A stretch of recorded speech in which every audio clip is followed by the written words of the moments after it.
ভাই সাইজে তো আপনি মনে করেন 10 টাকা দিয়ে কোটি কোটি দিতে এটা কেন বুঝেন না? মনে করেন না আপনার 10 টাকা দিয়া আপনি একটা ডিম কিনলেন,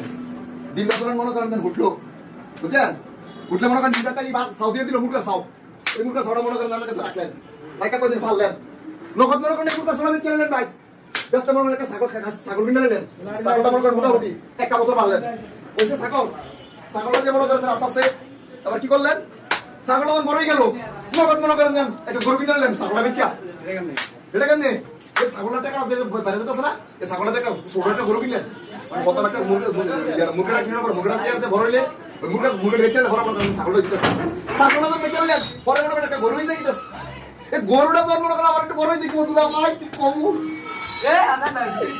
পরে মনে করেন একটা গরু হয়ে দিব, গরুটাতে মনে করেন নেবা তারপর একটা গরু হয়েছে কিলো, গরুটা মনে করেন বেচে নিলেন, বেচে মনে করেন এবার একটা ব্যাংকে মনে করেন অ্যাকাউন্ট খুলে নিলেন, অ্যাকাউন্টে টাকা রেখে দিলেন, আর তোমার টাকা ভাই টাকা কারে করাইছেন ব্যাংকে মনে করেন 10 টাকা ঢুকে দিলেন, কিছু করে রেখে দিলেন,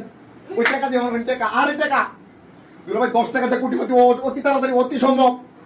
আপনি কেন বলতে ভাই যে প্রথম মুরগা কিনলেন, মুরগার পরে একটা ছাগল কিনলেন, ছাগল পরে দুলো ভাই কাজে কিনলেন, কাজে পরে একটা গরু, ওরে দুলো ভাই করে মনে করেন কোটিপতি, হ্যাঁ আমরা কোটিপতি দুলো ভাই হিসেবে আমরা রাখবো, আমার বুদ্ধি কি ঠিক আছে নি ভাই?